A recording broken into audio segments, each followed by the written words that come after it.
Okay, we are back with another episode, and this time I have my good friend Kate with me on the podcast. And some of you will already know who Kate is from my Instagram because I've done Instagram lives with her in the past. I've mentioned her in several art projects that I've done, posts that I've made because we've worked together. She was in my mentorship program in 2022, I believe.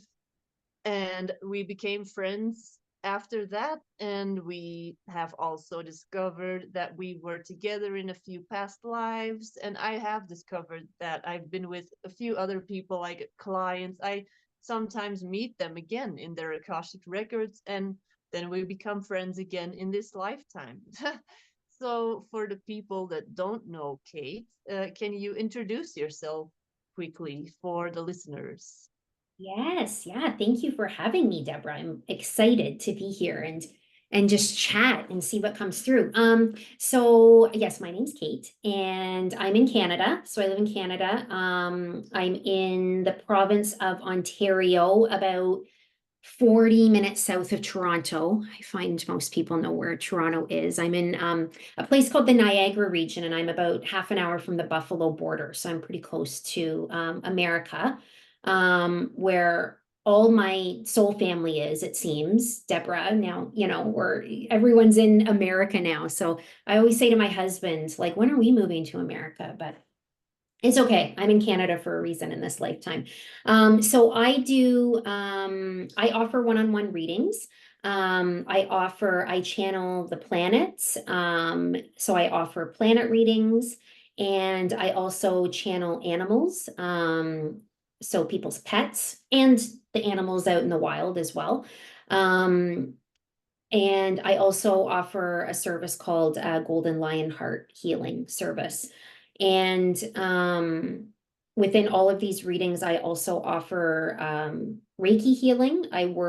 In my Reiki healing, I work with the traditional 𝗧cie Reiki practice, but I also spend a lot of time working with the Pleiadians, the rose energies, the fairies, and Mary Magdalene and Mother Mary and all of the elements, very nature based.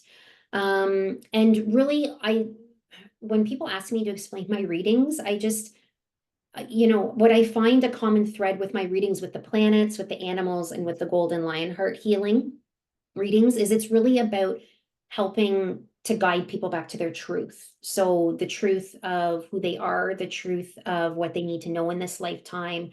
Um, you know, I'm really all it seems to me that the codes in this lifetime that I've been working with are around finding my voice and living in my truth. And I often find that the stuff that we're here to help serve in are the things that we've experienced and that we needed to transcend. And not that I've totally transcended it. It's always like a work in progress. Let's be serious. Um, because I am also human. But so yeah, so that's what I find all of my readings sort of guide people back to, and the planets and the animals and the heart are such beautiful conduits to help guide people back to that. So yeah, that's me. Hmm. Yeah, I always enjoy just listening to you and just hearing because you can feel that you also embody the stuff that you want to assist others with. You can just feel in your voice that you carry that frequency. And like we were talking off camera earlier about the elementals and the earth and the love for this planet, because I was talking about this in another podcast with another guest, how often when we are here as these more spiritually aware people, we can grow resentful towards being here or this planet, or we try to escape. We don't like being here. This is like a lot of souls that are here that are more sensitive, more intuitive, in tune. They actually feel like they are too sensitive to be here. They are too sensitive, and they try to dissociate from the planet, from their body. And that's what you and I have been talking about. Like, we want to make people see that it's okay to be here, to be in your body, because that's actually going to be a strength and not a sensitivity necessarily. Yes, 100%. Like it, I think with our body, our bodies hold some of the greatest intelligence, in this world and within our lives. And, and I understand those feelings of wanting to escape, and wanting to be somewhere else, because I think, as when you are so in tune and so sensitive, it can be almost unbearable at times to be on this earth, during the times that we're in right now. But one of the things that I've discovered, especially over the last few years, is that when I can drop into my body and be quiet and actually start understanding the messages that it's sending me and understand the intelligence that it's bringing through, whether that's through whispers, through words, through images, through physical symptoms and physical ailments, it's actually allowed me to expand even more. And I think, open up to more of those codes that want to come in. Because we're a soul, but we're also a body. Like we're a soul, but we're a human at the same time. And I think sometimes, for me, it would be like, oh, I don't want to be in a body. I don't want to be in this like human existence, or like, whatever people call it, like the meat suit or whatever. And I remember going through those times, but then I had a few turning points over the last couple of years where my body was just like speaking so loud to me. And I saw, when I followed what it was saying and what it was showing me, it totally changed my life. And I think it also, helped me to feel more safe in my body too, and to know that I can trust my body. And if there are symptoms and are things that are showing up, it's not a way to punish me, or, anything to be super fearful of. I mean, of course, there's still some fear when things come up, but it's just speaking to me. It's just trying to get my attention. And I think, we're really, I think too, in this world, a lot of the programming that goes on is to divorce us from our bodies, like to divorce us and to kind of outsource, the guidance for our bodies, where we actually have the power to do that ourselves. And that's one of the most amazing things that I've experienced just on the past few years of my journey, because not only is it my guides who help to guide me and my higher self, but it's also my body.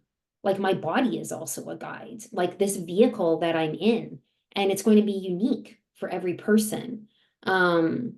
And our bodies just want the best for us. Like, just like our guides just want the best for us, like our bodies want the best for us too. And sometimes that does mean making things very uncomfortable for us, like to get our attention, right? And kind of go through that turning point. So I totally agree with what you're saying, Deborah, like where it's when we, can realize and understand and tap into that wisdom of our bodies, that it makes it easier, to have this existence and go through it. Mm-hmm. Yeah, and I'm definitely going to link in the description the first conversation that we had on Instagram, because there we really focused on the more mental and spiritual aspect of your journey. And it's been a year or 2 years now since that conversation.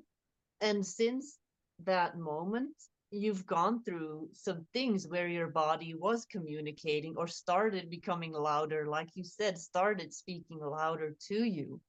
So that will definitely be interesting for people to go and look back at that episode and then see the transformation, like how you've allowed your body to start becoming a guide, just like your spirit guides, like you were explaining.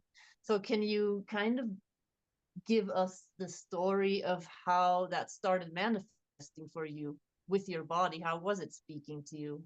Yeah. So this, and I believe it was in 2022 when I started experiencing like really intense systems with my stomach. And, I won't go into the nitty gritty, but they were like, it was quite intense and quite painful, and quite, like it was really challenging. Like I couldn't sleep at night. I would be woken up with these symptoms. It started to interfere like with, my day-to-day life and activities. And,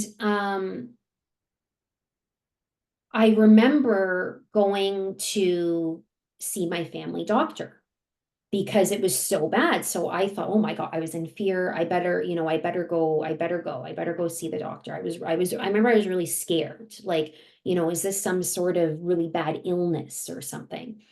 And so I went to see my family doctor, and right away, she wanted to send me for all these different procedures and testing and all this kind of stuff.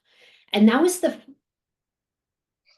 probably one of the first times, um, I mean, a year or two before, like my body said like big no to something too. But that was probably like in that moment, I remember, and I heard my body say so clearly to me, no, you don't need to do any of that. Don't go along with what she's telling you to do.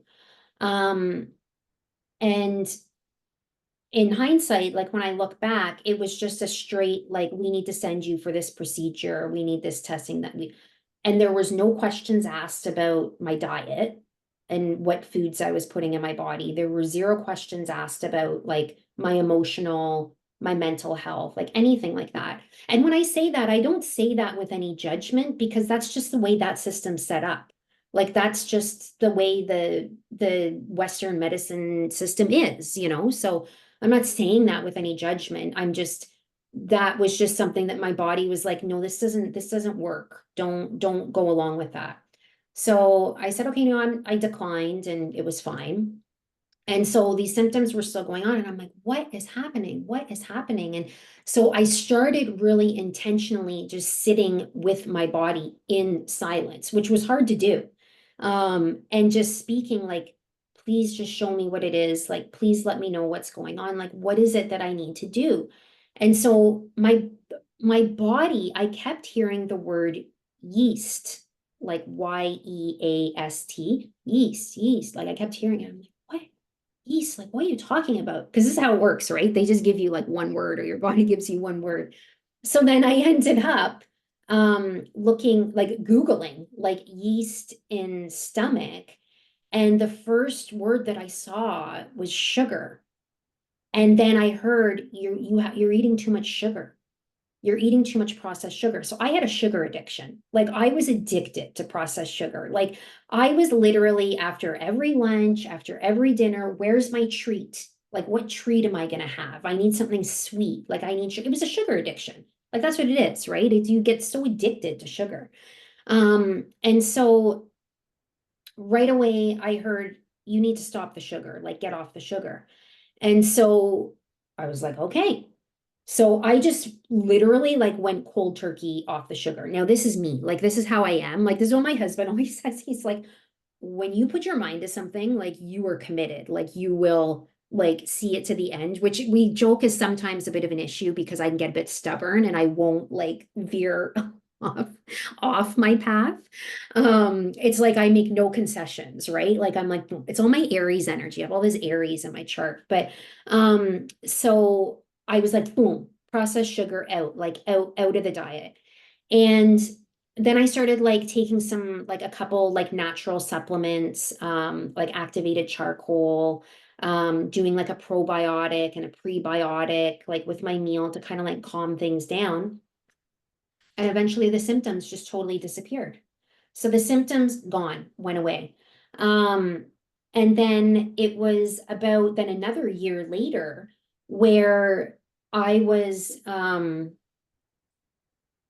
I would be eating And suddenly I couldn't, my stomach would literally stop me from eating. Like I would eat a couple mouthfuls and it would be like, no, you can't, like you can't, don't put anything else in me. But it was like a rock in my stomach. Like my stomach wouldn't allow more food to go down. And then I started being guided to more like lean proteins, like a lot of seafoods, but like a lot of veggies and a lot of fruit and a lot of like beans and like very Mediterranean type diet is what I kept being guided to. Um, and small portions, just like really small portions. And so my mind, again, I was getting scared because I thought, am I sick? Like, is there like an illness or something like in me, right? Where like I'm really sick and my body doesn't want to eat the food, but I would tune into my body and she would just say, no, keep going, just follow my guidance. And like I would tune into my guides and they'd say, no, you're fine. But it took a lot of faith for me because I was really scared. Like I was really scared that I had like a bigger issue, but I didn't want to go to the doctor again. Like I didn't want to go that way. Like I wanted to see, I wanted to follow through the thread to see like where is this guiding me and where is this taking me, even though it did take a lot of faith, like just to listen to my own body and know that my body isn't going to betray me. Because I think, again, that can be such a message in this world that our bodies, you know, are something to be scared of, or they're doing things like out of our control, like, which they may be, but they're just doing it to bring attention to something that's out of, like focus, or just, you know, there's something going on deeper and it's always for your best and highest good. And so I kept following this and I kept being like really drawn to like finding foods that just are really pure foods, like only buying fruits and vegetables from like this little market where they don't do any sprays, they don't put anything on them. Same with any meats, like if there's no like, you know, stuff in the meat that can happen with the animals and different things like the fish or whatever. Um, so I was really drawn to like more of, you know, that type of way of eating and just more of a light way of eating. And then what I started to notice is all the puffiness went away in my body. Like all the inflammation went away, all the puffiness went away. And what my guides kept telling me was this is happening because you need to take in more light codes. Like you need to bring in more light codes to help you with your expansion and your evolution and your whatever word we want to use. Like I know there's so many like ascension, expansion, evolution, like all these different things, right? So that I could hold more of the codes that wanted to be downloaded into me because my body was too filled up with stuff that it didn't like. Like it was, you know, if you think of like processed sugar, it's so dense. Like it's so low vibration to me. That's anyway how it's always been shown to me. Now, I also want to say like I don't eat that anymore, but if I'm at someone's house and they serve something with it, I'm not going to be like, oh, I'm not going to have that. Like I will have it here and there. So I'm not, but again, I did have to kind of coach myself on that because like I said earlier, my husband says like you can get so like narrow-minded. Like I just get so focused on my journey. But so I will do that. Or like even in the last few months, my body's been saying you need to have less dairy. Like I don't want as much dairy in me. But sometimes I will still have some milk in my tea. Or again, if I go to someone's house and they're serving it, it's not like, oh, I can't have that. It's all, you know, in moderation and in balance. But I 100% know that I couldn't have taken like the leaps and bounds that I did, even just over in this last year, if I wasn't listening to my body. And, you know, I think, you know, what my guides showed it to me as is as we're opening up to hold more light codes, we can't hold as much density in our body.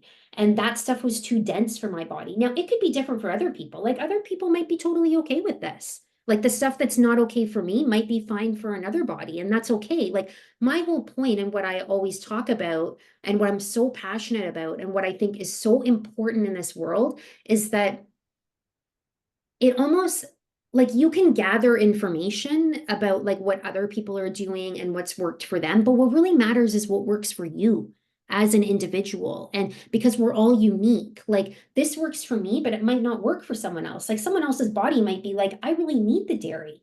Great. Like that's perfect for your body. But what it all comes back to is coming back into our body and listening to what it's saying in conjunction. Like we've all got our teams, right? Like I have like a beautiful team of guides. I have my body, I have my higher self, I have all my different guides. I have my dragon guide, my fairy guide. We were talking about that. I have my familiar, my sweet dog, Briar Rose.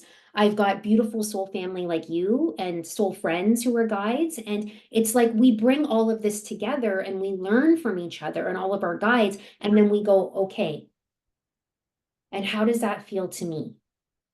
What feels right in my body? What feels right in my heart? What feels right in my soul? What, pangs do I feel in my body?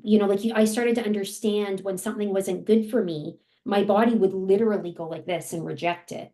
Now that was my sign, but I could only understand the signs by getting quiet and sitting with my body and letting my body know that it was safe to speak. Because I think that's also another thing that has happened in our world is to cut off the voice of the body, right?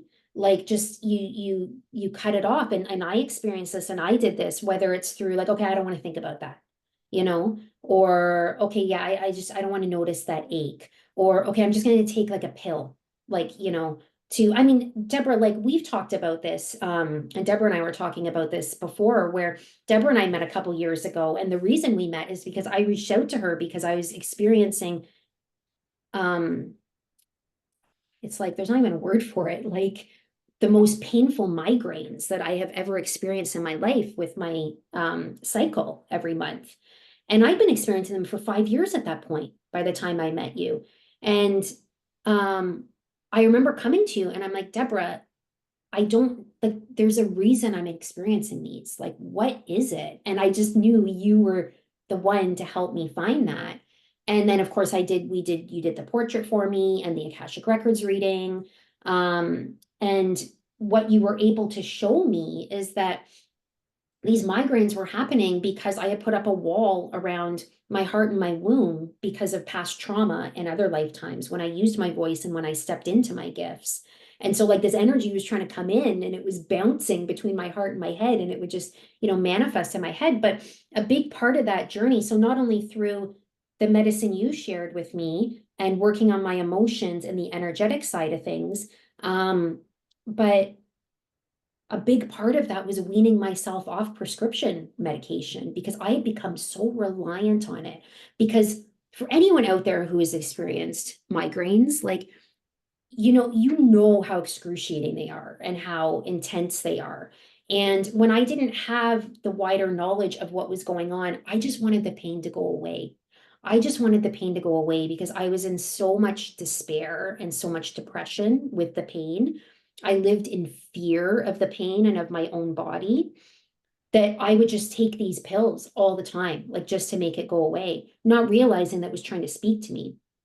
So anyway, I was able to eventually wean myself off those pills. So I don't take them anymore. And actually, I don't even have the migraines anymore with my periods every month, which I never thought I would get here. But one of the big puzzle pieces of that was starting to trust my body and starting to understand that like she's not here to be against me. She's here to help guide me and like show me the way home and back to my heart and back to my true self.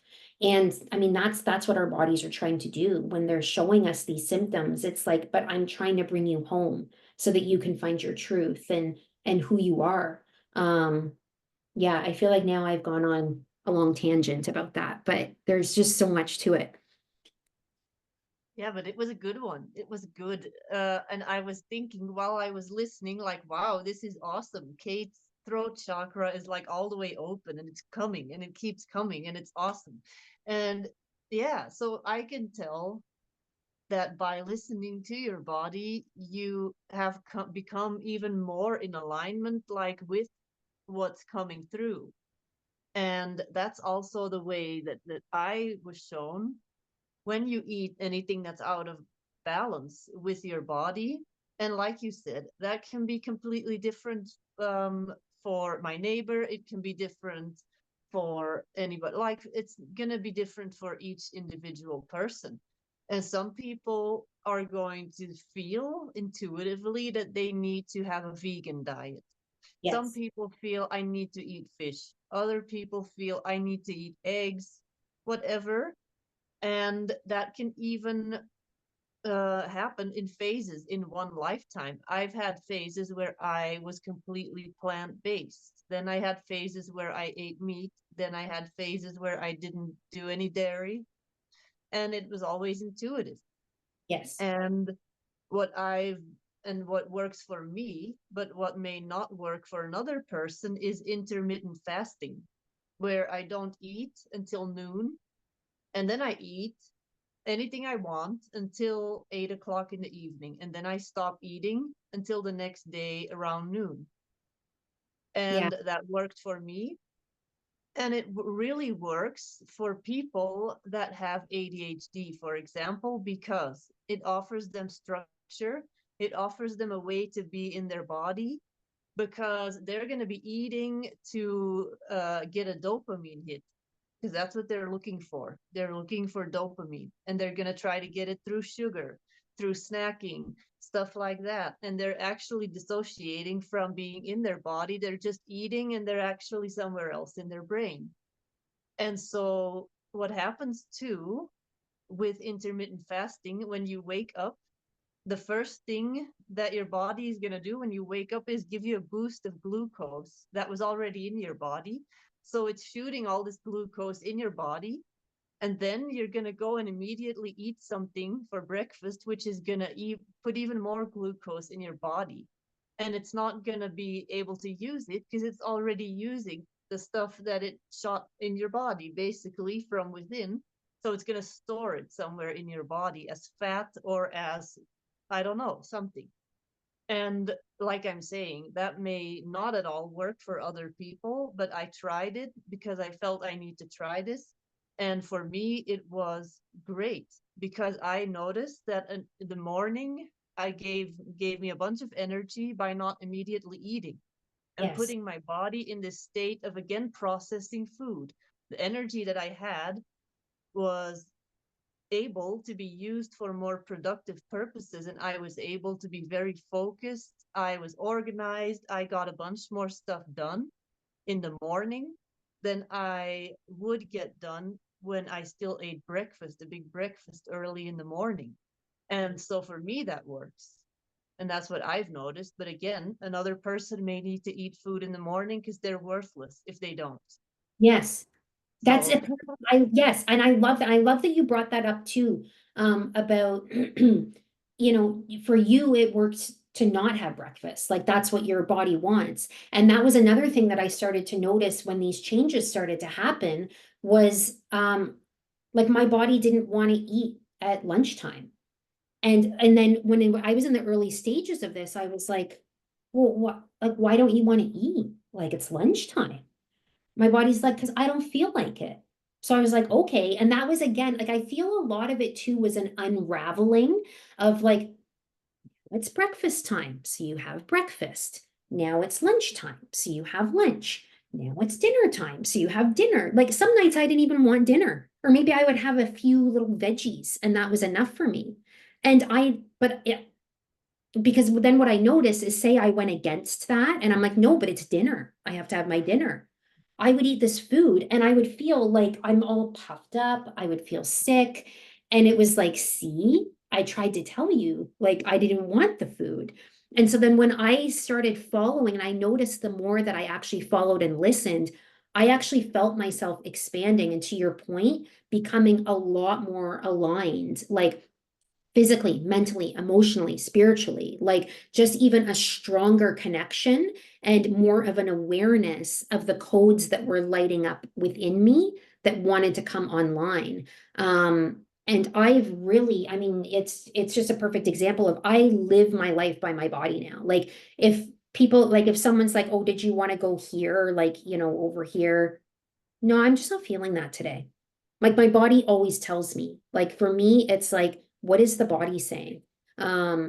And again, it works differently for everyone, right? But for me, it's like the body's like, no, like I will tell you like what is good, what is not good. And that's what I want. I like working like that in my life because it's made such a difference.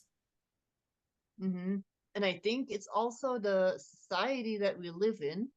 Look at like jobs, working hours from 9 to 5 with a lunch break.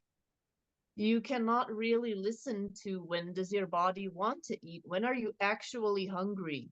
And I can see this like my grandma, for instance. My grandma, 5 o'clock now she lives in a home. She lives she's being taken care of, so she doesn't cook for herself anymore. But like 5 o'clock is dinner time. 5 o'clock, I don't care if I'm hungry, not hungry. It's 5 o'clock. This is when we have dinner. 12 o'clock, noon. This is when you have to eat lunch. You cannot skip lunch. You have to eat lunch. Breakfast. Oh, yeah. Now you have to eat breakfast. You have to. And it was like, it needed to happen. It needed to Yes. happen, but it's also because she was in World War II as a child. And it's this scarcity of food that she carried with her, and she said, oh my god, we can never skip a lunch, we cannot skip dinner, we cannot, like, you have to have those 3 meals a day. And it's this ancestral trauma of wars, scarcity, stuff like that. And also the society that we live in, these 9 to 5 jobs that force you to kind of have this structure, because you can't, if you want to wait until you get hungry, you may not have a chance to eat because you're in the middle of your work, and you can't just take a break because your boss is Yes, going to say, what are you doing? You're exactly. supposed to be working. And it all goes back to it's the jobs and it's the school system. Because if you think back, like when we're in school, like it's like, well, this is lunchtime and this is recess time when you can have a snack and like all this kind of stuff. And it's, what's really interesting about this whole listening to the body too is, someone who was a huge guide for me along that was Briar, because Briar doesn't eat every day. Like sometimes she won't even eat her food. And I'd tune into her because I'd be worried at first because again, like you're programmed, like, well, you're supposed to have food every day. And I'd tune in and I'd say, well, are you hungry? I'm just not hungry today. I don't want it. And I'm like, okay. And I mean, nothing bad happened to her. She's fine. But that's what's so great about nature is we can look to nature and the animals because they can teach us, like they like talk about being in your body, like nothing else, an animal, a bird, like the trees, the flowers, like they just are. Like talk about being in your body. Like she was a huge teacher for me around that because it's like, well, yeah, like that's what Briar does. Like, and that's what I do. We're just in tune. Like, we're in tune with our bodies in that intuition and that embodied way. Um, and I mean, she's nature. I'm nature. You're nature. Like, we're all part of it. We're not like a construct. That's just society, right? Like, and she was just like, for her, she was just like, she was almost like in Deborah, you know how Briar is, because Deborah's communicated with Briar too and tuned into her. But she was almost like, why are you asking me this? Like it kind of like, stop being annoying. Do you know what I Yeah. mean? Why are you You're like, asking? why are you being weird? Just Yeah. stop Why? being weird. That's right. Stop being weird. Like, because I'm not hungry. The end. And I'm like, okay, sorry for bothering you. Stop asking the question. But that's just how the animals are. That's how nature is, right? And that's how, and I mean, that's become a big mission of mine. And what's come online for me is I want to live in accordance with nature and the cycles and the seasons. Like that's embedded in my DNA and my ancestry and what I've been called to work with in this lifetime with my own feminine cycles. So anyway, I'm off on a tangent again, but yeah, that's the nature is such a beautiful guide too. And it's the same thing like when my gifts opened up in 2016, 17, I made a bunch of shifts in my health, not necessarily limited to diet, but also I stopped using traditional shampoos. And it was not like I was super against any product, but it was like, oh, I'm going to experiment with this because I heard you can wash your hair with rye flour. And like there's all kinds of, with vinegar, you can wash your hair with baking soda, you can wash your hair with all kinds of natural products. And I started experimenting, and some people were super excited about vinegar. It did not work for me. It made my hair more greasy. But it may work for somebody else's hair type. It may work like, and in the end, I made my own shampoo and it worked great. And it was really healthy. And I kept on using it. And people were asking me, whoa, what are you doing to your hair? I'm like, I stopped using shampoo. And they're like, what? What? And the same with toothpaste, making your own toothpaste. You can make a bunch. So I started experimenting, making a bunch of products myself. And as a result, I think it's connected. I had a third eye awakening. Like I've always had an active third eye. I've always been clairvoyant, but it just became way more clear. Like some stuff that was in the way was gone, and it was just way more clear. So I think a lot of products that we use, or like period products, for instance, I had really bad cramps when I used disposable period products, and then I switched completely to reusable products, and I my period got shorter. It went from 7 to 8 days to 5 to 6 days, and I Yes, barely had any cramps. yes. So all because I switched and switched to something that doesn't have chemicals in it. Yes, and that's so interesting you bring that up because I experienced the same thing. When I switched to reusable period products, my cramps calmed down because again, I would have excruciating cramps and I'd be popping painkillers just to like get them to go away, you know, or like not feel them, right? But yeah, when I switched, it made such a difference in terms of my cramps. I even felt like it was part of helping me get more in tune with my womb as well. Like, you know, because yeah, there's not all those chemicals and things sitting like in those very private areas of your body, right? Like you think as a woman, like now I think, oh my gosh, like as a woman and for years, and it's again, it's not a judge, like it's just it is what it is, right? Like that's the experience we go through in this world that we're in. But I can't believe that I had that like, you know, so close to my womb and like so close to my private parts. Like that's like those are sacred. Do you know what I mean? Like it's like a sacred energy there. And that was tainting it. Like I felt the same way. It was tainting it. And I got the same guidance, like switch to this, like try this. And things just seemed lighter, clearer, cramps not as bad, more connected during that time. So it's amazing. You don't realize until you get that specific unique guidance and you follow it and you're like, you can actually see like the proof is in the pudding. Mm-hmm. And that reminds me of something I read a few days ago, where we have even become conditioned to reject our own body's nudges. Like it was a thread on Threads. I don't know if you know the app Threads. It's like a part of Instagram, kind of like a Twitter version of Instagram. And there was a post about, somebody said, I'm in so much pain during my period. Is it too, like, am I exaggerating if I stay home from work? And the comment section was insane. Like some people or women like, yes, it's really crazy, and I always just take pain pills. I can't make it through my work days when I have my period, but I have to, blah blah blah. And then there were other women saying, oh, just take a pill and shut up, just suck it up. And then I'm thinking, that's so sad. You are wearing that like a badge of honor, the fact that you have become a man, almost like you have to be so masculine Yes. in this masculine society, that Yes. you, when your feminine body is telling you this is your time of the month, that you should actually limit your activities, Yes. when in a natural tribal societies, that's what women would do.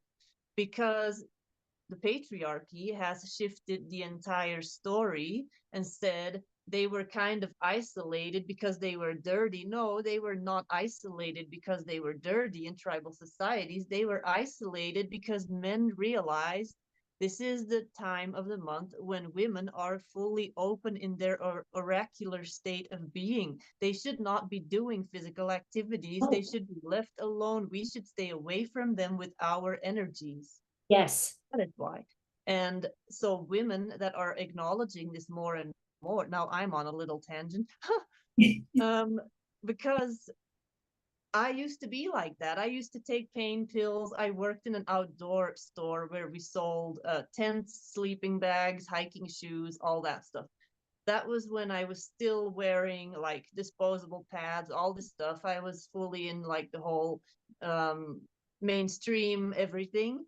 And I was having so much pain. I was taking ibuprofen like every 4 hours at work. I had cramps. I had to bend over like to stretch my muscles kind of. I was looking around. Are there any customers? No. Okay. And I would stretch my back and stuff at work. And it's crazy because now, because I have the luxury of being my own boss, I can kind of decide my own schedule. When I see, okay, this week, don't try to force a bunch of work. Just when you feel that you cannot do anything, listen and Yes. go into that body. What is your body telling you? Go into that slowed down state of being and allow for your body to rest. And then you're opening up your body because you're syncing with your body, you're getting in sync, and you're opening up to the flow of information that you would not be receiving. Because I also believe your womb is a portal. Yes. So it is fully open. We should be tuned into the silence of that week way Yes. more than we now. Society is like, oh yeah, you have to keep on working, you have your hours to make, like you can't just be home because you have your period, blah blah blah. Yeah. And the thing is, girls now that go to school, because I was thinking about this the other day, because I have a daughter, she's going to be 10, and we were talking about it a few days ago, like, oh my god, who knows, in a few years she's going to be having her period. And I would love to just tell her, oh, like, you don't need to do this, you don't need to do that. And the thing is, you can try to do that as an individual parent, but the thing is, then they're going to have to go out in society, and the school system, jobs, they are not going to be going along with that yet. But I think it is something that is going to happen in the future, because more and more women are going to force it. I think they're going to be like, well, this isn't working for us anymore. We need some changes. Yes. Like Deborah, everything you're saying is like ringing in my heart because this, and I think that the more we talk about it, then it's going to help bring that change forward because I'm like you, where I have the luxury where I go into what I call, like, I call it my cave time. Like I'm in my cave time because my period's here. And what my body actually guided me to do, and I got a download during my period one time because I 100% agree, we are oracles. Our womb is a portal, it's open and it's insane. The stuff that you can download when you're present and available for that. But yeah, one of the downloads was because I just used to have my books open all the time for readings, which was fine.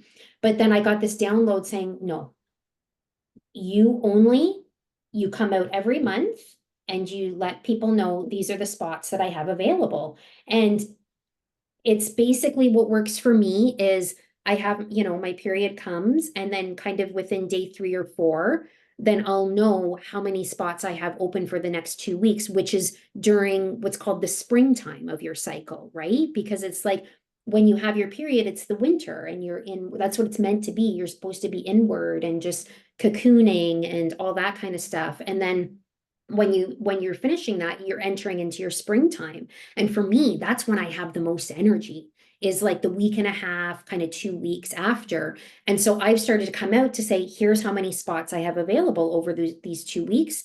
And then my books are closed again until the next month and my next cycle. And I can't even tell you the difference again that this has made, because it has allowed me to, number one, not have stress when I'm not feeling well and maybe I have a reading booked, or, and number two, I'm so much more of a clear channel. Like I'm more available to people during that time because I have that energy. I'm, more out in that springtime way because, um, when you were talking about your experience with work, I went through the same thing. I worked in a very corporate environment. I remember going and hiding under a stairwell when I had my period because the cramps and the migraine was so bad, and the pain pills just weren't totally cutting it. But I had meetings that day and I didn't want to let people down, and I didn't want to look weak and say that I had to go home because it's so conditioned. I think there's so that it's like you said, it's such a masculine conditioning. And I think especially, when you're working for a company, that's a lot of masculine energy. That's how I look at it anyway. That's a lot of masculine energy. And for women, we're cyclical beings. And again, it's gonna be different for each woman. But for me, like now being out of that world, and having the ability to manage my hours, what a life-changing experience this has been for my health, physically, mentally, emotionally, spiritually, all of it. And, to have also a partner like my husband who is so supportive of that.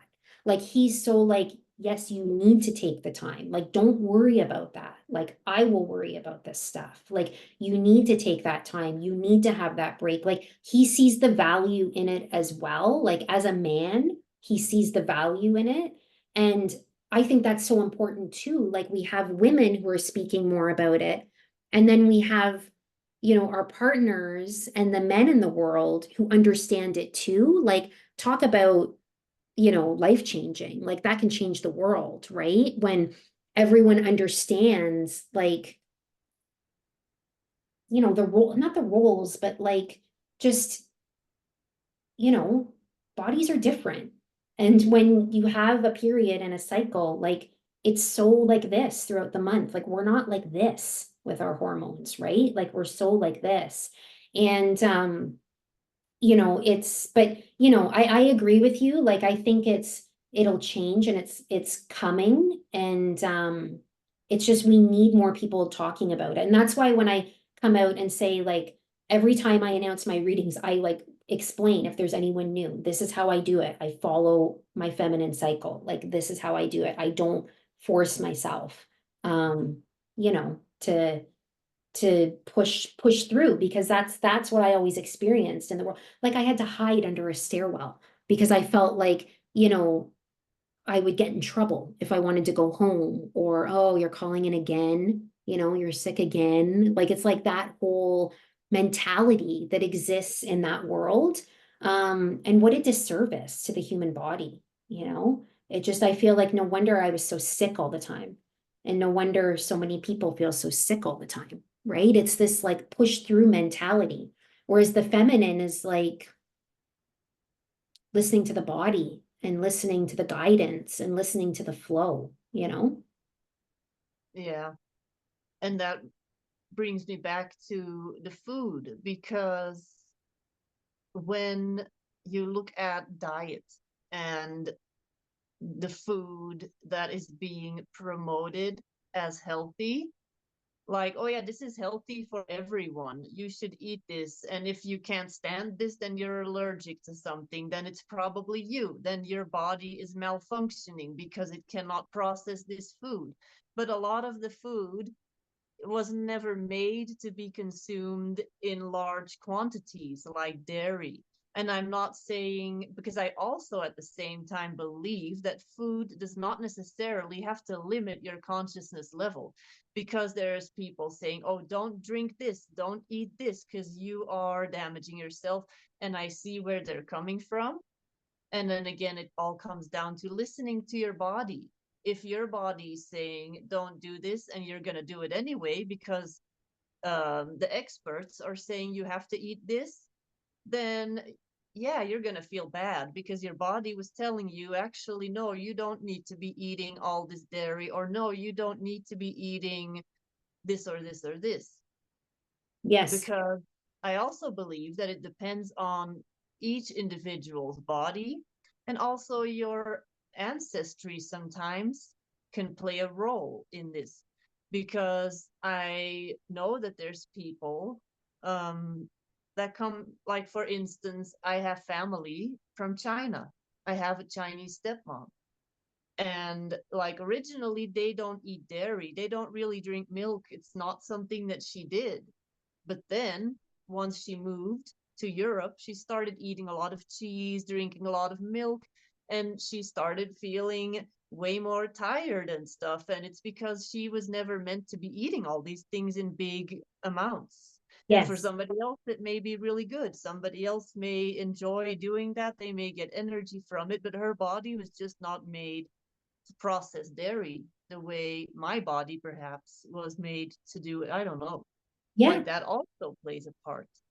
Yes, I totally agree. I think that's a really great point to touch on. And sometimes I forget about that it's true. It's our ancestry too, and what's, built into our DNA and all those things that it remembers. And um, it's going to be different for every person. And I feel like that's why it goes back to what you were saying, like we have to bring it back to ourselves and what feels right to us, like just because something works for someone else doesn't mean it's going to be the exact same for us. And it's to your point, like just because the experts are saying this, but if that doesn't feel right to you or your body's like screaming at you when you're ingesting it, then try not ingesting it. It doesn't mean you're like wrong or like you're weird or you know what I mean? Like you Mhm. said, like, oh, it must be your body. It's got the weird, allergy or something like that. No, it's just every body is literally different. And I think, I feel like this just goes along so much with like, as we're entering into this next age where, you hear that word discernment all the time. And I'm always given the word discernment by my guides. Like, it's about being discerning about everything. Like, it's about being discerning about what you put in your body for you specifically. It's about being discerning about whose guidance you take for you specifically. Like one person's guidance might work for someone else, but if it doesn't work for you, that's okay. Doesn't mean you're a weirdo, It's like this, we're becoming more, I don't know, it's like more, it's like we're community focused, but also understanding that we're also individuals, and that's actually our superpower in this lifetime. Mhm. We're all different puzzle pieces that fit together in the big puzzle. And if Yeah. we would all be the same, then what would be the whole point? Then why did God send all of us to be our unique selves if we are all clones of each other? Yes. That's not the point. Yes. Yeah. And I mean, and that was a big unraveling for me because one of my biggest woundings in this lifetime is to feel like I'm different from, the crowd or what society tells you or people around you. I mean, from like we all bring these wounds into this lifetime. And that is my biggest wound. My biggest fear is being cast out because that's what I experienced in other lifetimes when I was myself, right? Then I would be cast out or I would be killed or, whatnot. And so, for me, coming into this life and being okay with being different and not everyone understanding it, while also another big learning for me is using my voice, like you said, the throat chakra, like my throat chakra has gotten so much stronger over the last few years. Those are the two big things. And I wouldn't have been able to do that if I didn't, trust my body, trust my guides, trust myself, and understand that like I'm not going to get anywhere in this life if I just try to conform and be the same. That's not what my Mhm. soul wants. No, and this is the lifetime where we are supposed to go through some of these things, these difficulties, obstacles, like the health issues. These things are going to be in the way, and we're going to be annoyed by them, but they are in the way because otherwise, if they're like a gigantic rock, And if it was a tiny little pebble, you could just step over it and be like, fine, Yeah. yay, everything is comfortable. No, you're supposed to be able to move this gigantic rock, and it's supposed to be big so that you see it, so that you are reminded of the fact, oh yeah, my higher self made this agreement to deal with this issue in this lifetime. And that's why it's this big, because there is a big gap between what the higher self knows, that is up in heaven, whatever you want to call it, that is in the non-physical realms, knows everything that you had planned for this life, but you went through this veil of amnesia, forgot the whole thing. So you need something big to remind you of what the thing was that you were supposed to do. So it's going to be a big obstacle. Yeah. And then once you're over the obstacle, it's not going to present itself anymore, because you cleaned it up, you overcame it, and then you can show others, oh, look at what I did. I see you have an issue like this. Let me help you, because this is how I did it, and I think I can help you. Yes. Yeah. It's like it's like when you were talking about the pebble and like us stepping over it, I just saw us like kicking the pebble out of the way. Like, I want to deal with you. So like I'm gonna kick you away. Right? Whereas like that's exactly at the boulder that doesn't allow it. It makes you face your deepest fears and your deepest worries and your deepest wounds and your deepest scars. And I know that there's so many brave lion hearts who came here to face that. And that was a phrase that I was given within the last 6 months to a year, brave golden lion hearts. And I was shown this image of all these golden hearts lighting up around the world. And then that eventually I got the download during when I was in my cave time with my period about offering the golden lion heart healing sessions. Because there's more golden lion hearts coming online. Like that's what they show me. They're lighting up around the world. And they always showed me a golden lion heart is a lion heart that's filled with bravery and courage and sovereignty and power within your own life to make your own decisions and to be a heart-centered leader. And I think, so many of those hearts are coming online now, and brave golden lion hearts, they don't want to be the same as everyone else. Like golden lion hearts understand that I am the lion, the lioness in my life, and I chart my path. It doesn't matter what anyone else says. I chart my path and I know the way. And I know the way by connecting in with my body, my higher self, my golden lion heart, my guides, because they'll never steer me wrong. And that's what we need for these times, are these brave lion hearts coming online. And I see it happening. Like I'm seeing it happening a lot quicker, even just over the last year. It's like leaps and bounds over the last year. I don't know if you've noticed that, like just there's been something like some change. And for me specifically, I'm seeing it as these golden lion hearts coming online to say like, no more, like I am the sovereign person in my life. And I'm going to take back my life and I'm going to take back my power. And I'm going to do this with my courage and my bravery. And I'm always given that quote, which is one of my favorite quotes from Joan of Arc, who is also of the rose energy line. But you know how she says, I'm not afraid, I was born to do this. Like that's what I feel so many more people are stepping up to in these times, that whatever it is in your life, I'm not afraid because I was born to do this and I know I can do it. And a big part of that is being the leader and striding forward and being okay with being different.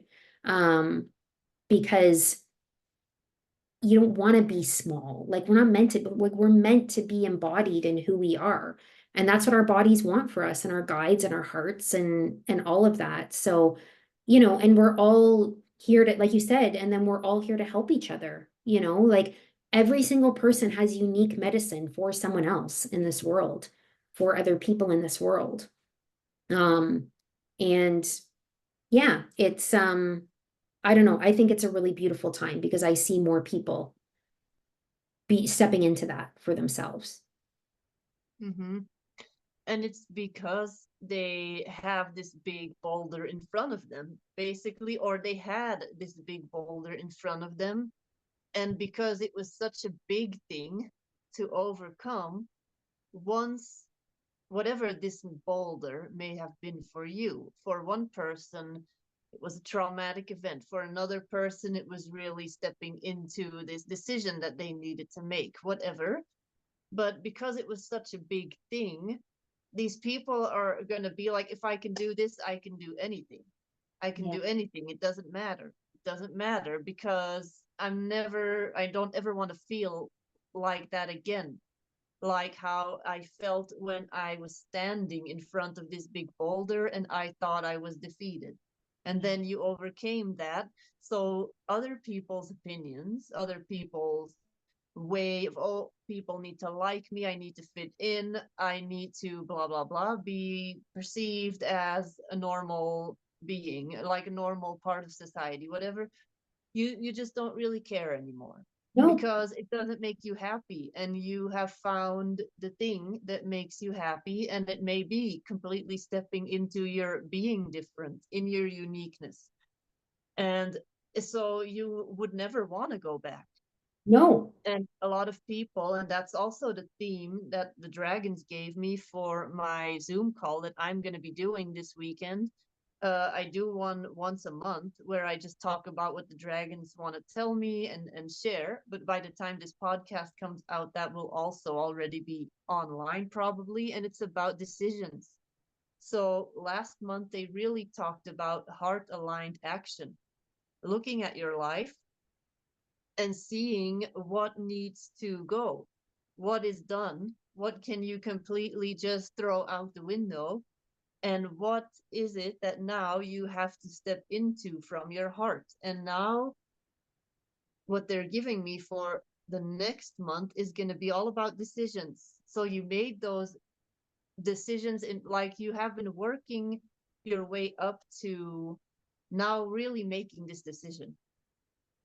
So the past month, I feel, was all about stepping into your heart, being really true with yourself, being true with your heart, and really, like, any illusion basically that you had, any masks that you had, or anything that you were telling yourself about your surroundings, about other people, that made you kind of more comfortable with the fact that you were different, that made you kind of incognito still in your surroundings, is going to be ripped away. You're going to have to make decisions now. And that's been coming up. And also other channelers, other people that I've talked to in the past couple of weeks, they've been getting the same messages. Like, no, there's a point now where decisions have to be made because timelines are solidifying. Now it is time to really step into the thing that you came here to do. Mm-hmm.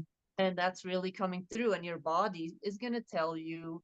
And that's why there's so many people that are now, like, I broke my ribs a few months ago. I broke my ribs. There was a big message in that for me. And I took that time to really just slow down and see where I was headed with my mission. And then I got messages from other people saying they broke their foot, they broke their collarbone, they broke something. And I'm like, this is literally you breaking free, literally breaking free from old energy. Yes.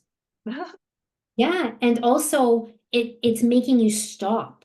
Like, this is what the body does. Like, it forces you to stop. Like, it's when you broke your ribs and other people breaking their foot or whatnot, you can't move. Like, Yeah. you have to be still. And because it's like your body kind of screaming to say, like, okay, like, I need to get your attention here. You just need to stop, because this is a pivotal point, and what are you going to do with it? Right. And so this is what's so amazing about when you hear things like that. And I know it's because I've been there too. It's like, okay, I know I'm not supposed to move, but it's frustrating too at the same time. We're still human, but it really is like, okay, you're being stopped because it's time to go inward. And this is a pivotal moment for you. Like, which path are you going to take? Like, where are you going to go? Right. And you often hear these stories, like your story, where then when you do stop, it just opens up brand new things for you. And you've evolved in a totally brand new way. Like I got that message last October after the eclipse season, that season, saying to put all my readings on hold. And I didn't even know how long it was going to be. Like my body was just saying, like, I just don't want to do, no, you need to go inward, you need to hibernate. And I think it wasn't until like I put all my readings on hold in October and I didn't come back until like May or something like that. Like then my body's like, yep, time to come back now. And so I did, and they're different, you know? So, you know, that's something that I was able to do in my life. But it really made a really big difference. But a lot of it comes with trust. Like you really have to surrender and be in trust and be in that flow. Which again, I think is unraveling so much of what we're taught and that programming, right? Mm-hmm. Like our Yeah. bodies don't care about programming and constructs. Mm-hmm. Yeah, exactly. Like when we look at the planet, we see that the planet goes through seasons. So there's always a season of absorbing more, of receiving, and then there's giving. There's more giving energy. We go through these cycles when we look at the planet. But the body also goes through the same, Yeah. or like our entire energy, not necessarily our body, because there's people, then they awaken and they tell me, okay, so I had a couple of months of being really psychic, of getting so many downloads, of going meditating and wanting to meditate every day, getting so much information, absorbing all this stuff. And then they tell me, but then all of a sudden I didn't feel like meditating, and I just couldn't meditate. Whatever I tried, I just didn't work. Or I'm not getting any downloads, or I feel disconnected. And I tell them, you are not disconnected. You literally cannot be disconnected from God. You can never be detached. Now that means it's like a bottle of water. And yeah, now this bottle kept being filled up with more and more. The bottle is full. So you're not going to feel a flow because it's literally full. Anything that you try to do, it's going to, like, if you have the bottle, the water is going to just run on the outside of it's not going to be filled up because it is full. Now you need to digest all of this water, absorb all of this, integrate all of this, and really do stuff. Go be physical in your body. And a lot of people, they're like, oh yeah, so you don't meditate every day? No, I meditate when my body tells me I need to meditate, when my body tells me I need to go in nature and just be, and with no goal, no intention, not with some intention to have some crazy cosmic experience, simply with the intention of being in nature. And then if you do, maybe I need to do that for a couple of weeks. That's great. And then suddenly I will have some experiences that will come through because I integrated a bunch of stuff that was all in my field in this water bottle. Yeah. And that's that's a big part of what ancient mystery schools used to teach. How to work with your body as a spiritual instrument for enlightenment. And now in like a lot of new age practices encourage daily meditation, daily this, daily that, blah, blah, blah. But it's again very masculine. You would think meditation, mindfulness, that it's feminine energy. No, because you're trying to get something, you have a goal in mind. And going in nature, sitting in the sun with no goal other than to just be present with the sun, going to a river just to walk around in it and sit on a rock. Those are the moments when you are tuned into feminine energy, because those are the moments that you are consciously connecting with the planet. Yeah. Yes. Wow. I love that. No, I love that. And I love too what you brought up about how everything goes in cycles, because that's what I also started to understand the more I connected with my body and followed her lead, because I would get very like, well, why don't I feel like, channeling today? Because I was, I would do it like for all these days in a row. Well, what's wrong? There must be something wrong with me that I don't feel. No, it's just my body just wants a rest from that. Like you said, like integrating, right? And so I think that that's too what I understood when I tuned in with my body. It gave me permission to just follow the lead without any clear structure around what it should look like. And that's actually where the magic started to happen. Because when I wasn't trying to control it and be in a structure, things started to come through and insights started to happen and evolution started to happen and expansion started to happen. And again, that was so much unraveling of programming because that's not how our world has been built traditionally, right? So a lot of that was unraveling that programming and also understanding that like things won't happen instantaneously, right? Like time is not linear, like it's a spiral, like it's like this, it's all over the place, you know? And for me, that was a big part of what I learned too, with this whole change in my body and the diet is just that you're not going to be the same every day, but you're not supposed to be the same. And that's okay. You're not like, if you don't feel like, you know, doing like your stretches or whatever it is, it doesn't mean you're lazy. Just means that's not the energy for you today, right? So, yeah. Yes. And definitely more sensitive people. Because, yeah, you can label it and say ADHD, autism, neurodivergence, whatever. Whatever works. Like, I'm not saying don't use labels, do use labels. For some people, it's really beneficial to label themselves as, oh, I recognize that I have ADHD. I'm going to identify with this label. And for some people, they're like, oh, I noticed that I'm just more sensitive. Whatever works, whatever helps you. But I have noticed that especially people that do identify as ADHD or neurodivergent, neurodivergent people, anyway, that when they try to stick to this thing, like, oh, I have to exercise, I have to do this, I have to do that, that's just not how their brain works. Because they can have a lot of dopamine, they can have an ADHD hyperfocus, and that can go on for a week, and they can get a bunch of stuff done, and then they're like, yes, I can do this every day. No, because after that week, and that's just how their brain is built, that's just the way their brain is built, just like how different people need different things.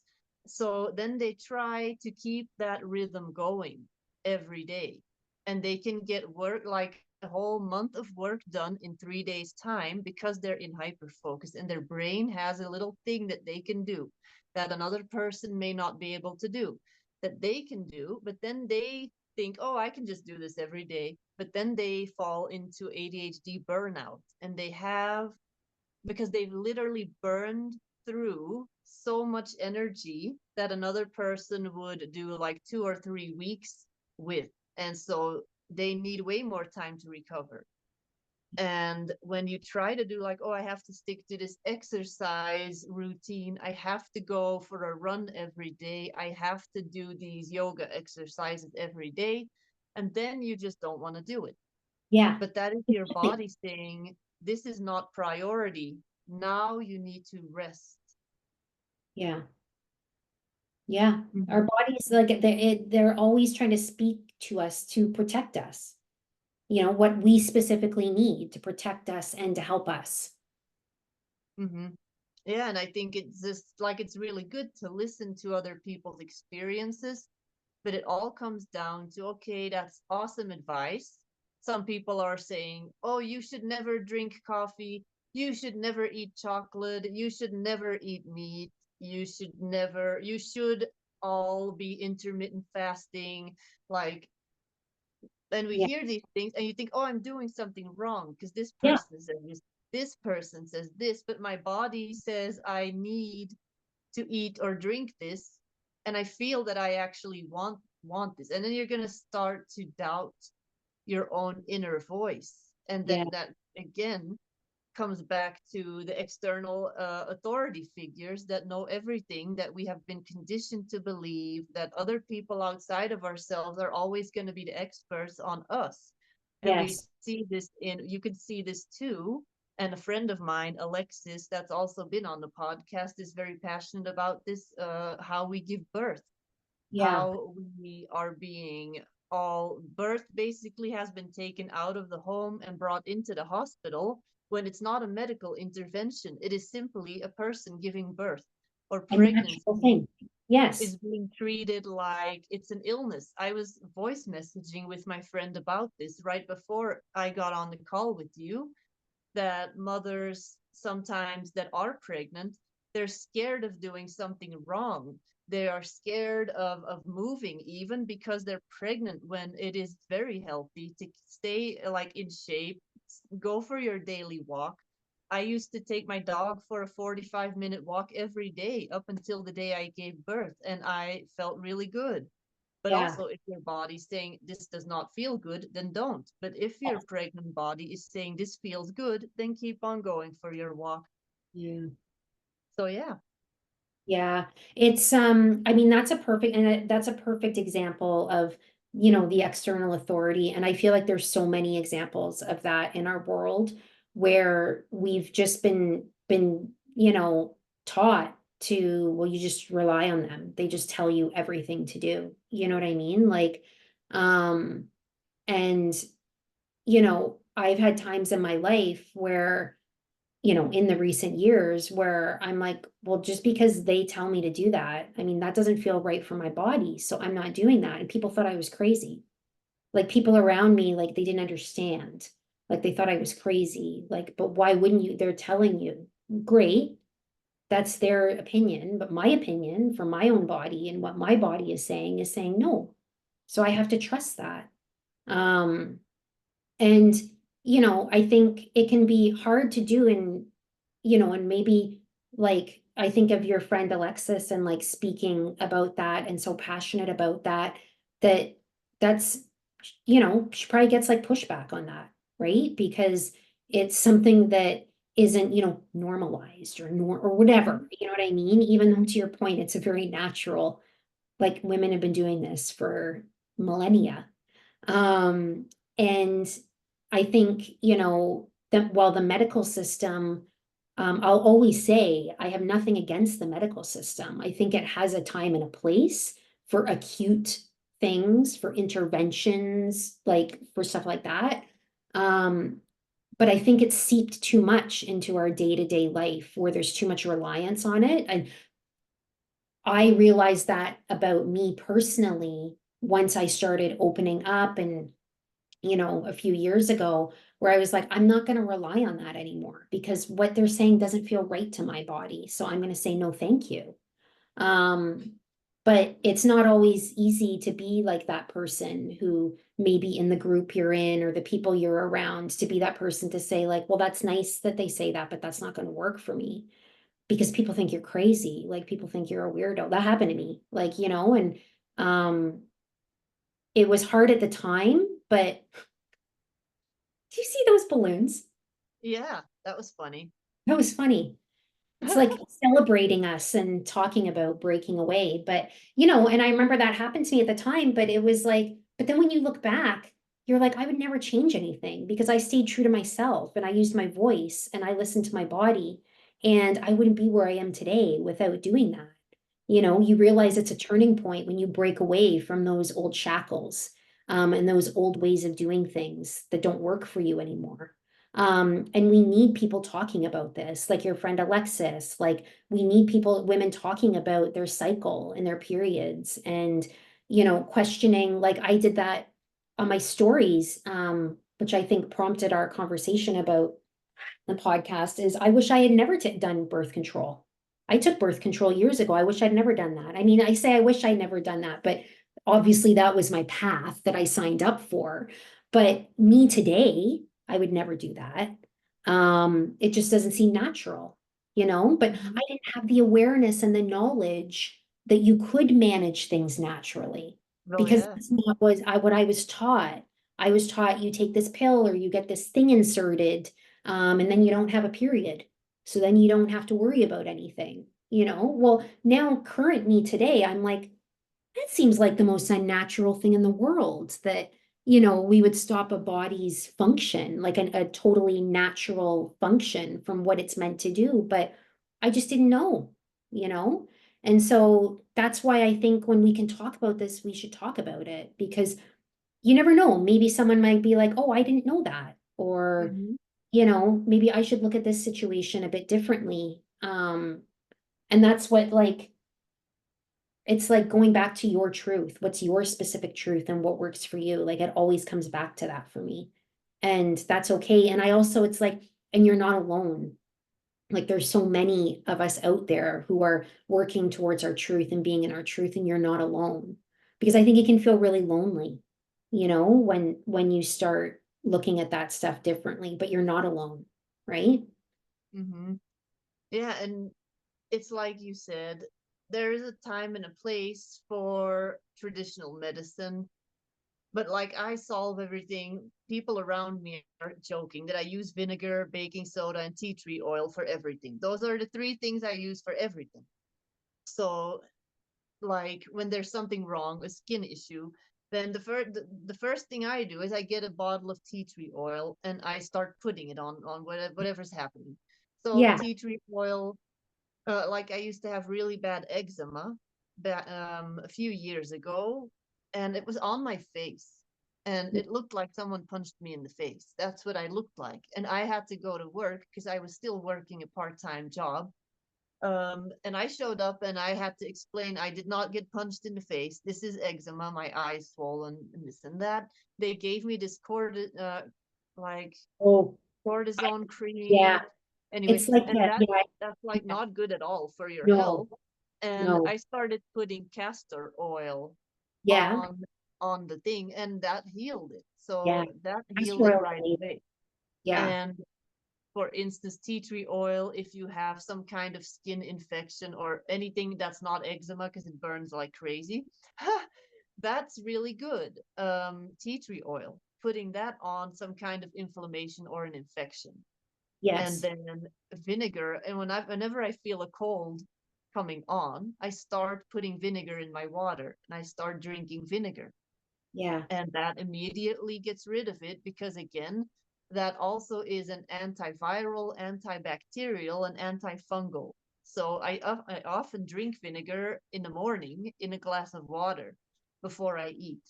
Yes. And people will be like, oh my god, it smells horrible. I'm like, yeah, it's awesome, but it's killing all the stuff in my stomach that does not need to be there.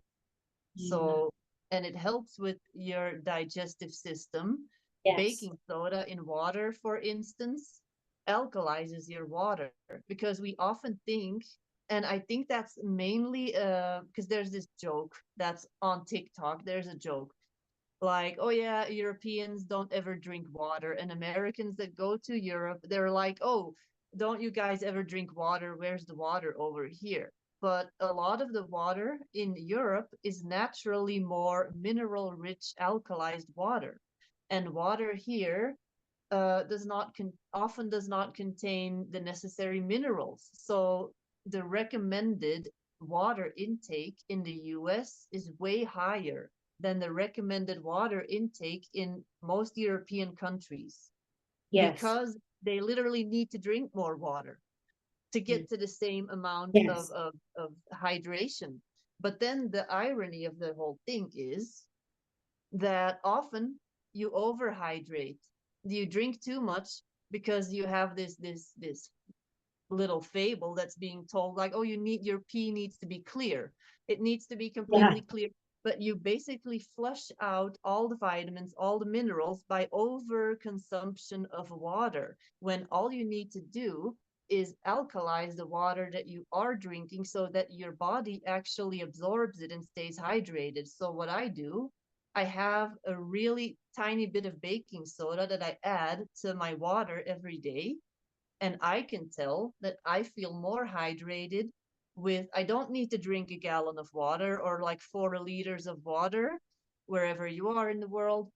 Um, I need about 2 liters of liquids a day.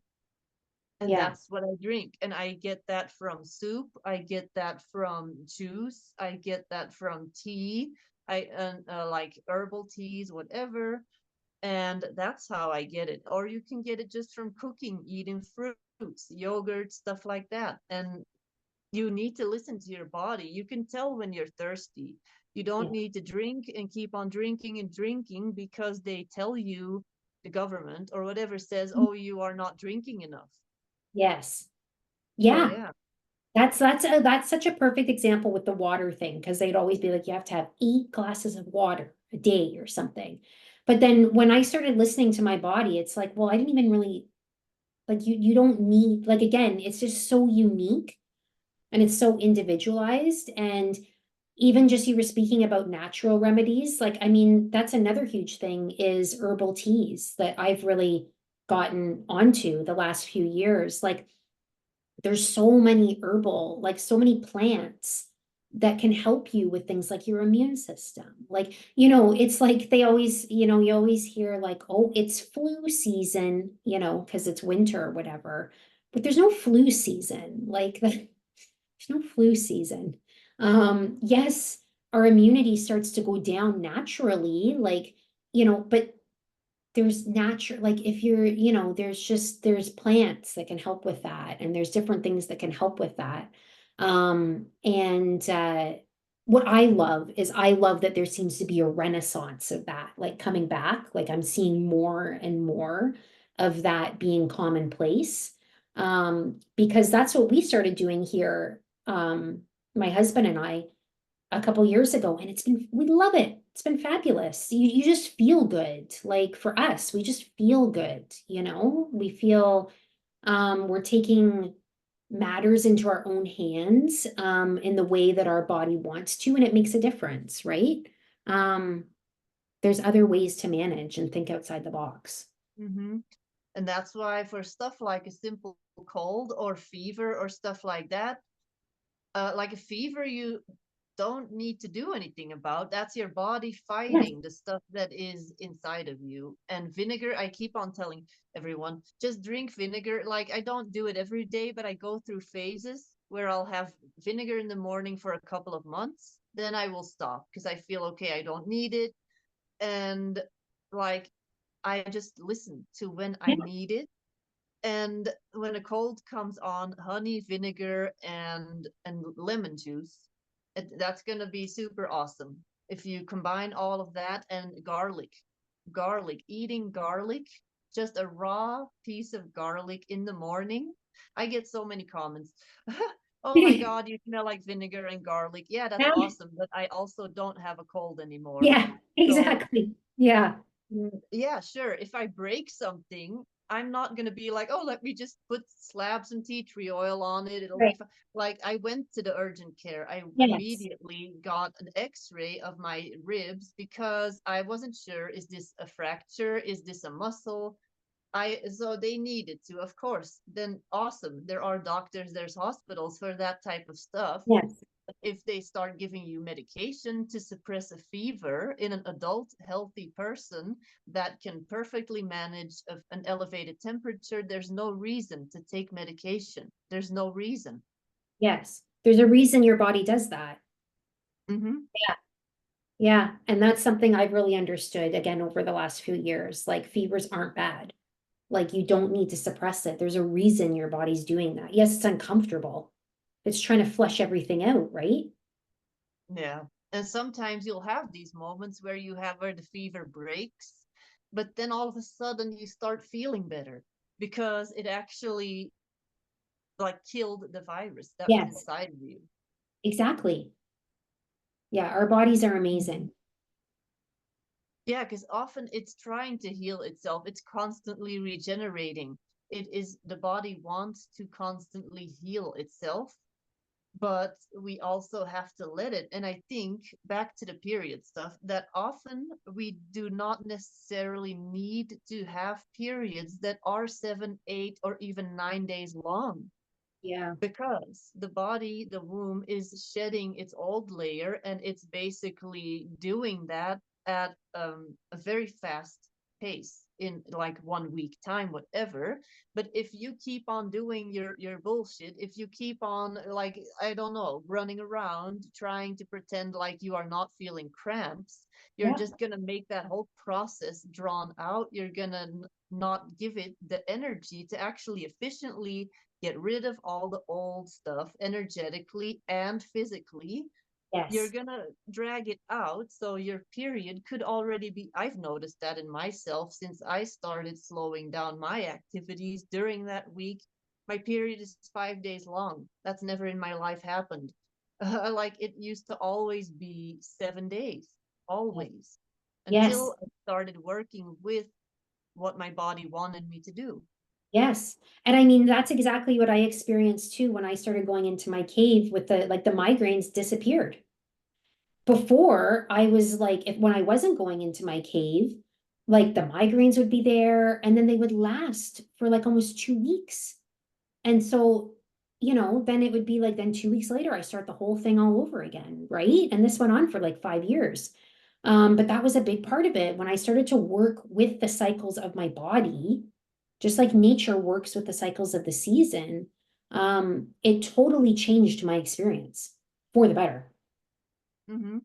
Like I will always, always like tout this, like how if you can do it, like do it because it makes such a big difference. Or even like, I don't know, like it's hard because I always think like, well, what if I still was like working in that, working a job, like that corporate job or for a company or whatever. I don't know. I guess then people would just, if there's a way to find even a few minutes each day to start or, meal prep a few days ahead. I don't know. It's different for everyone, but yeah, it's I know it changed my life, that's for sure. Mm-hmm. Yeah, because not everyone, of course, because it's sad that we have to call it a luxury. It's Yeah, I sad that we have know. to say it's a luxury that we can do this, but maybe to like end our podcast episode, we can kind of brainstorm for the people listening that are still working a job where they don't have the chance to really leave their job or they enjoy working their job. Yes. You may be here to be fully in this system. You may be a teacher, you may work in a hospital, you may work in a bank, you may work somewhere and you enjoy working there, but you would like to find a way to be more in tune with your body within that structure that you have to navigate in. What would be some ways that come to mind for you that people could try to make that work? Yeah, like, you know, I think what comes to mind to me, it's almost like like it's almost like if you're in that type of situation, like that system of working, it's like I keep hearing the word like planning, like whether it's like prepping a few meals or something, dinner meals or whatever, um, ahead of time and like having leftovers. So then you're not having to worry about like cooking, like if that's what you usually do in the household, you know what I mean? Um, or maybe even like saying to people, like if you live with other people or you have a family, saying, for the first whatever it is, like 3 days or whatever your days might be, or 2 days or 4 days, like when you really need that time alone, after 7 o'clock or after 8 o'clock, I'm in my bedroom for the night. And then your body can get that rest and feel replenished and feel tended to, because I really think that's too what our bodies want as women during that time, is that rest and being tended to, and that care. So finding that time, I even like just seeing like, again, if this calls to people, like on your break, going out and just putting your hands on a tree or just being under a tree. Because I always feel like the trees are just they're so strong and they can be that strength for us. And we can know that we have roots just like them when we're touching them, when we're under them. I just find trees are they're a loving presence. Like trees will hold you, like trees have that strength to be that pillar of strength for you when you need it and that connection. So even like if you get a break at work, like even if it's just for a couple minutes, like touch the tree or maybe sit under the tree. Um, Something like that. Like, I feel like it just takes a lot more planning and thought, like when you are working for a company or doing like working in the system, like you said. Mm-hmm. And Yeah. what I immediately think of too is, if you have, if you live with other people, communicate Yeah. and tell them, I need this. Because we often think we have to be able to do everything on our own.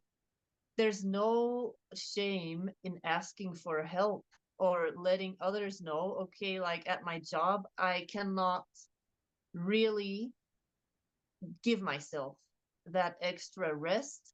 But then the other times of the day, like you said, you're going to be in your room from 7, don't bother me.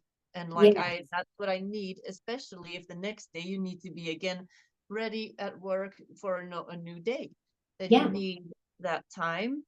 And if you have people that you live with, that they can kind of help you, that they support you with the things that you would normally do. I don't know if, or like if you clean regularly, don't worry about it. Yes. Nothing's gonna be, you're not suddenly gonna have this rat infestation in your house because you didn't clean for a week. It's gonna be Yeah. okay. The dust is gonna be there. It's fine. You can clean it when you feel better.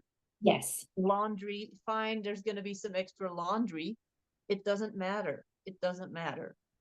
Yes. I love that. Like, I think a lot of that stuff is so easy for us to get caught up in. Like, oh, I didn't get this done or I didn't get that done. And I understand that. Like, and experience that too. But I mean, communication's a big thing. I agree. Communication's a really, really big thing. And I also think too, communication also just normalizes it. Like, let's normalize it, that this is like a normal thing, to want rest during this time.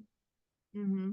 Rest is much, it's good to take rest whenever we can, but of course, like we're talking specifically about this time of the month, like let's normalize it and have a conversation about it, like, and I think for a lot of us, like this wasn't talked about when I was growing up.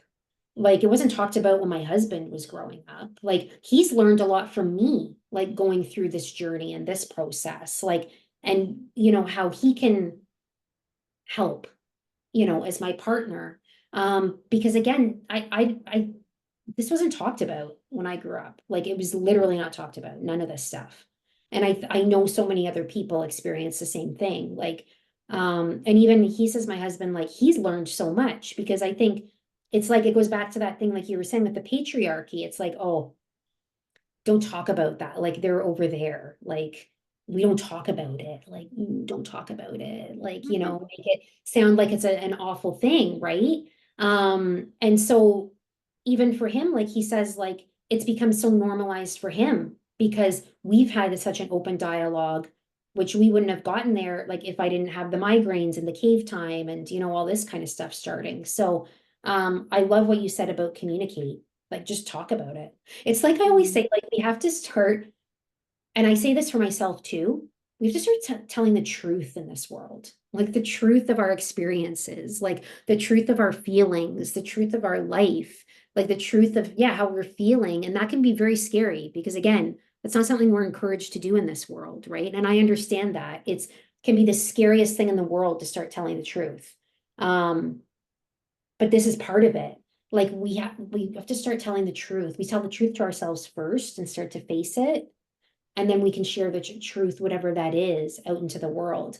And that's actually what starts to set us free, because then things aren't hidden away. Like, don't talk about that, right? Yeah. I think that is perfect to end this episode with, because that brings it back to the beginning of just standing in your truth and feeling it in your body. Yeah. And I definitely feel like we could go on and on. Yeah. So we definitely, for anybody listening now, if you have any questions for us about this, you want to hear more about this, send them to Kate, send them to me, put them in the comments, and maybe we'll do a part 2. And or we can do an Instagram live, or we can just do another podcast. Let us know in the comments. Is Yeah. there anything you would like to share? One last thing before we end this conversation today.